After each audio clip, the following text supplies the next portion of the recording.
21. Kebenaran sebuah kalung. Hari masih terus berlalu. Kesedihan yang tiada terkira itu masih terus melanda hebat hati dua orang wanita parubaya yang begitu sangat menyayangi bayi mungil yang sempat membuat hati mereka bisa merasakan kebahagiaan yang tiada terkira. Namun sungguh malang, kebahagiaan yang masih beberapa saat itu hilang dalam sekejap berubah menjadi sebuah torehan luka yang mungkin tak akan pernah sembuh.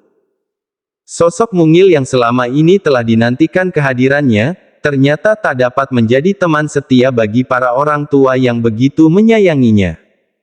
Hilangnya cucu pertama mereka, membuat hati kedua oma itu selalu dilanda kecemasan.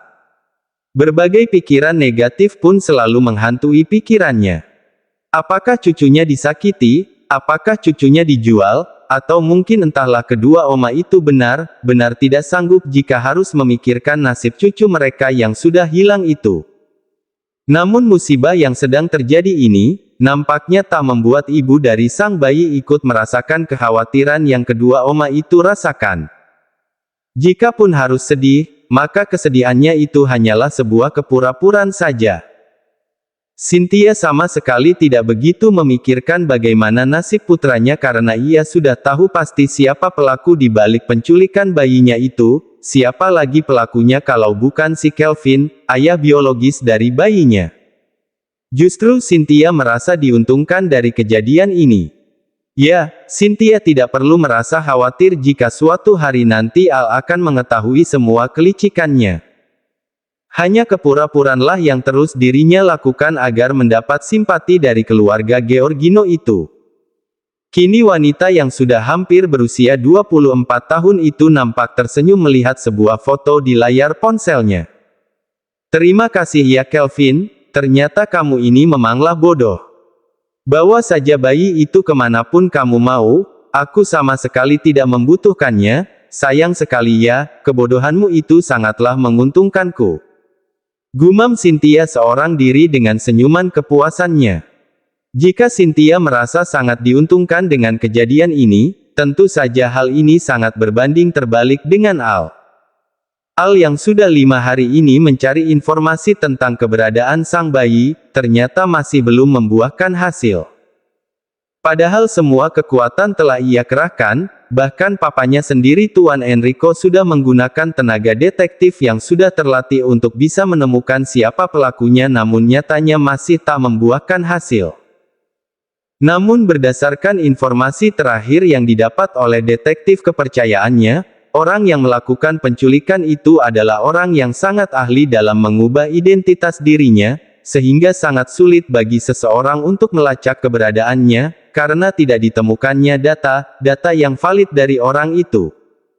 Laki yang sudah berusia matang itu, nampak terus merenung di ruang kerjanya. Dirinya masih terus berpikir untuk menemukan jawaban dari pertanyaan yang selama ini masih belum terjawab. Kali ini Al kembali teringat akan kalung indah itu. Satu-satunya bukti yang tersisa adalah kalung itu, tapi bagaimana caraku membuktikannya hanya dengan sebuah kalung? Gumam Al yang masih terus berpikir.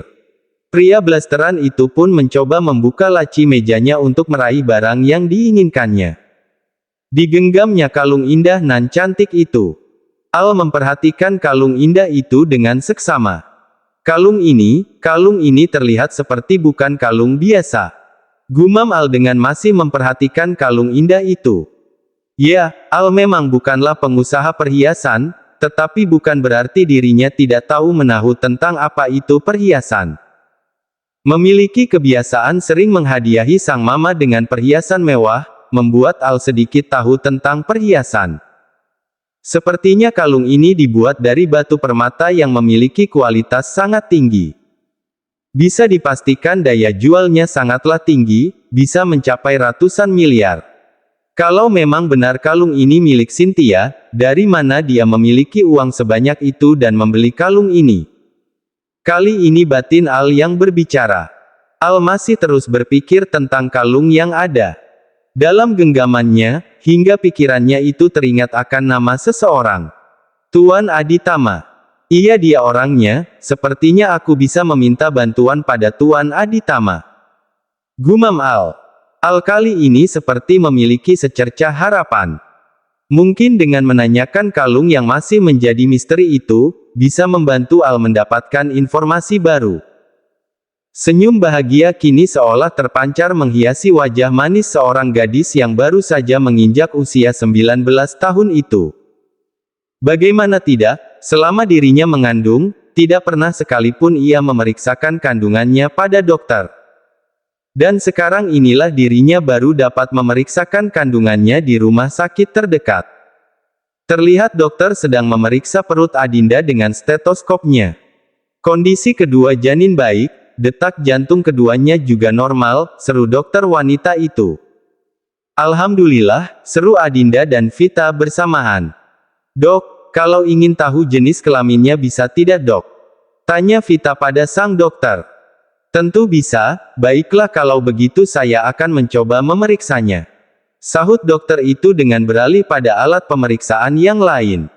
Namun sepertinya Adinda tidak ingin mengetahuinya sekarang. Tunggu dulu dok. Seru Adinda pada sang dokter. Saya tidak ingin jenis kelamin mereka diketahui sekarang. Imbu Adinda lagi. Loh kenapa Adinda, bukannya bagus kalau kita tahu sekarang, jadi kita bisa mempersiapkan keperluan si kembar dari sekarang. Sahut Vita. Tidaklah Fit, aku tidak mau mengetahuinya sekarang, biarkan kelahiran mereka nanti bisa menjadi kejutan, dan mengenai keperluan si kembar aku rasa itu tidak sulit untuk dicari. Sahut Adinda. Ya sudahlah kalau itu memang maumu, padahal aku sudah penasaran dengan mereka. Sahut Vita. Adinda hanya tersenyum melihat ketidaksabaran teman dekatnya itu. Nanti, kalau anakku sudah lahir, kamu boleh deh menggendong mereka sampai puas, sahut Adinda. Sahut Vita yang sedikit malas. Kegiatan pemeriksaan pun telah selesai. Baiklah Ibu Adinda, ini ada beberapa resep vitamin yang harus Anda beli, dan saya anjurkan sebaiknya Anda harus lebih banyak beristirahat. Jika dilihat dari kondisi Ibu, sepertinya Ibu sangat kurang ada waktu untuk beristirahat. Seru dokter wanita itu. Adinda sedikit menundukkan kepalanya.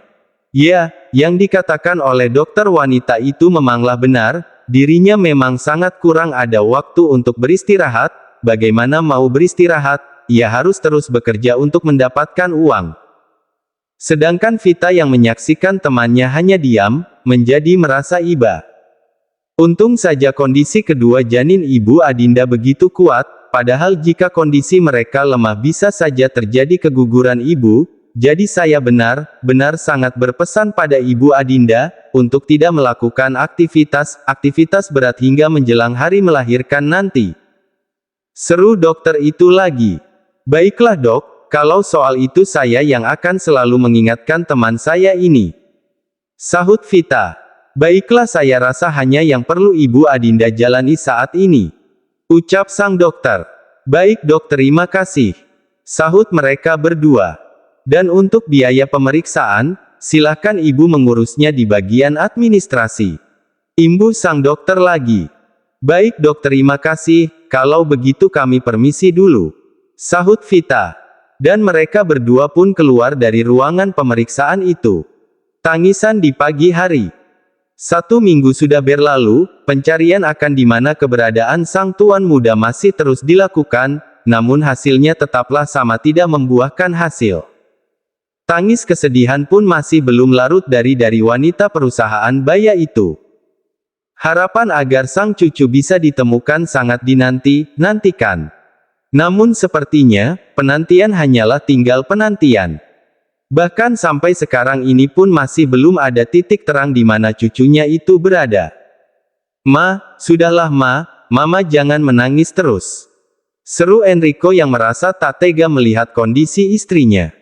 Bagaimana Mama tidak menangis Pak Hicks, cucu Mama belum ditemukan sampai sekarang Hicks.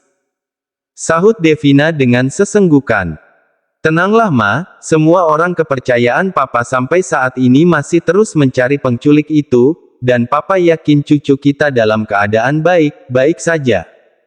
Sahut Enrico yang berusaha menenangkan istrinya. Ya, bukan tanpa alasan Enrico meyakini hal itu. Pasalnya kejadian penculikan cucunya, bukanlah sebuah penculikan yang bertujuan untuk menghilangkan nyawa cucunya, tetapi penculikan ini lebih didasarkan pada niat seseorang yang tidak menyukai keluarganya atau mungkin membalas dendam pada keluarganya. Entahlah, tapi yang pasti penculikan ini memang sudah direncanakan.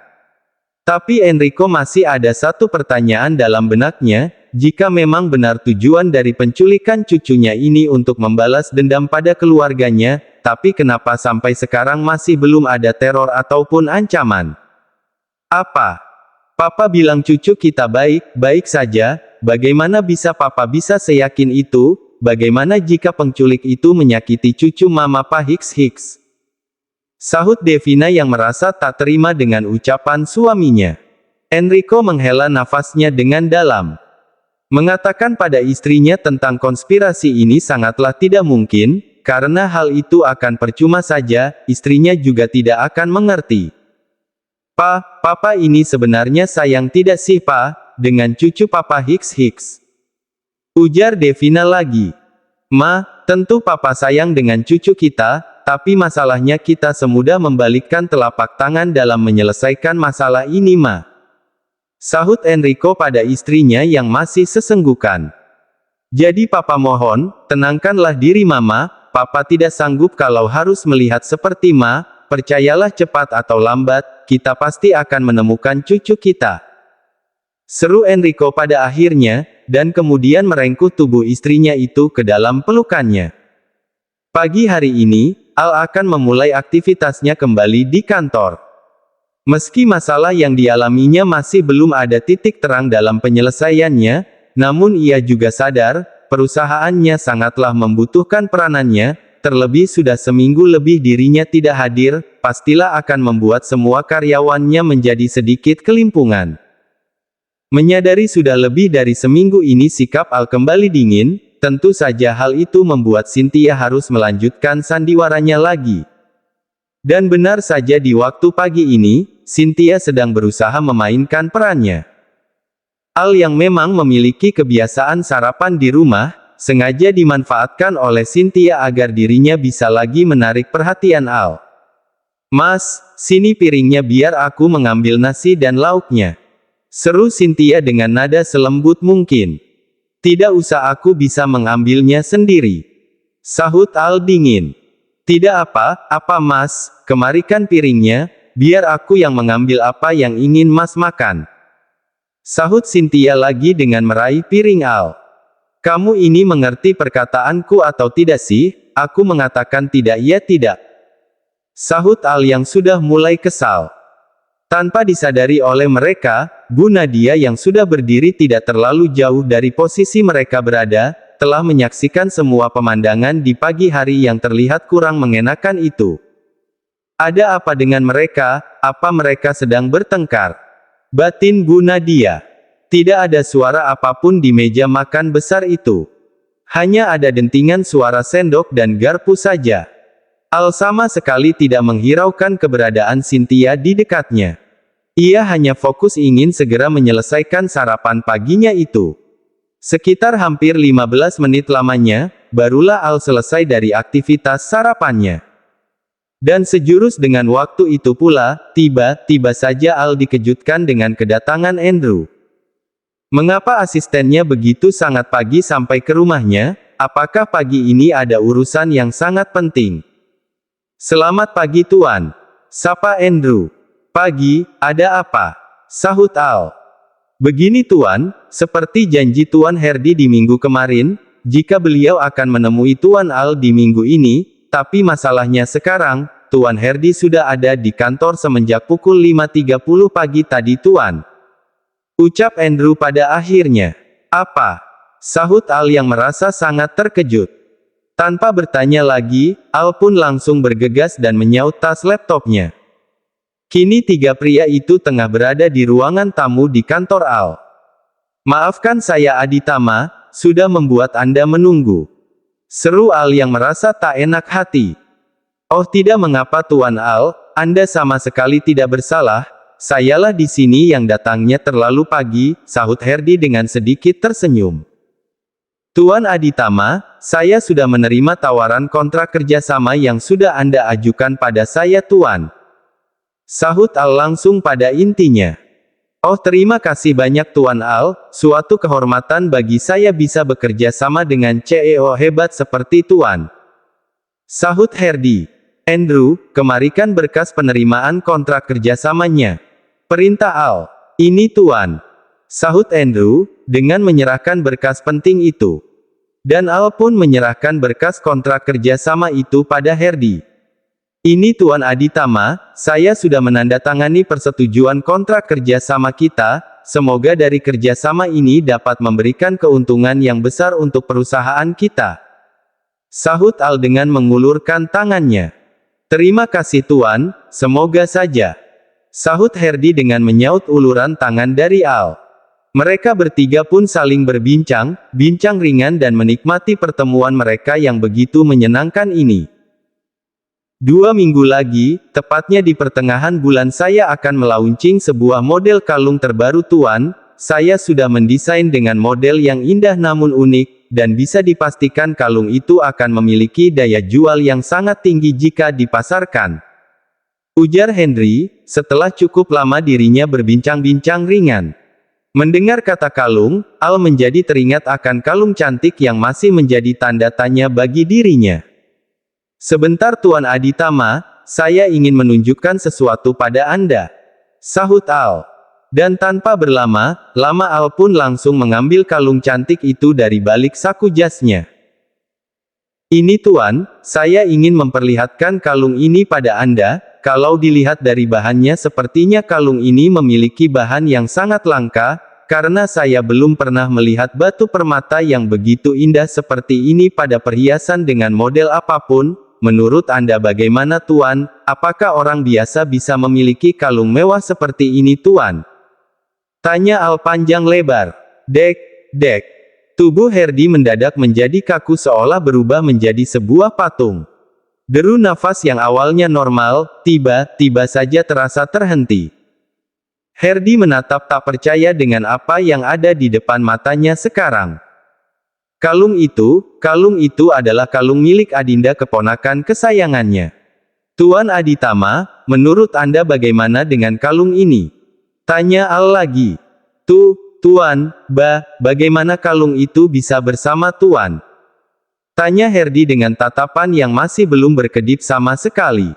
Apa? Anda mengenali kalung ini Tuan? Sahut Al balik bertanya. Tuan, tentu saya sangat mengenal kalung ini, karena kalung ini adalah saya sendiri yang merancang dan membuatnya khusus untuk keponakan saya, dan di dunia ini hanya ada satu kalung ini Tuan, tapi kenapa kalung ini bisa ada pada Anda? Katakan pada saya Tuan, jika Anda sedang bersama keponakan saya tolong antarkan saya kepadanya Tuan. Seru Henry dengan kedua matanya yang sudah terlihat berkaca-kaca.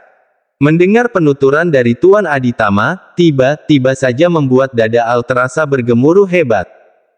Apa maksudnya dengan keponakan? Jangan katakan, jika marga Kanzu itu. Tuan, siapa nama keponakan Anda? Tanya Al pada akhirnya dengan perasaan yang sudah berkecamuk hebat. Adinda Zilfanya Kanzu, dialah keponakan kandung saya Tuan, anak dari adik saya. Jika Tuan tahu di mana Adinda, tolong antarkan saya pada Adinda Tuan. Seru Hardy dengan air mata yang sudah membasahi pipinya. Dek.